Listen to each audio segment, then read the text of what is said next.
And now, Parts Bin. If you're a fabricator, you know the importance of having a heavy-duty table to work on.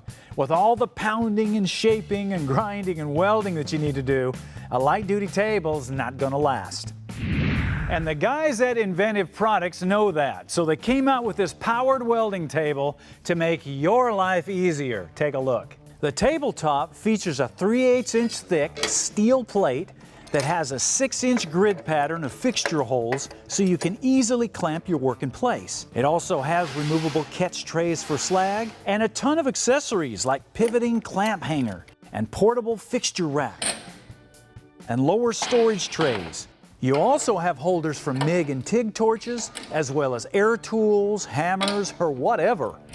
But the best part about this table is the electrical adjustable height. With the push of a button, you can lift over 2,000 pounds from a low 33 inches to a tall 48 inches that will save your back when you're doing those intricate TIG welding projects. The table also has presets, so all you have to do is push a button and it'll self-adjust to the height that you need. And you can get these in different sizes to match your budget or your shop size. And there's no question that everybody needs a good shop table or fabrication table. But if you want something that will do this with these kind of options, you're only gonna find it at Inventive Products.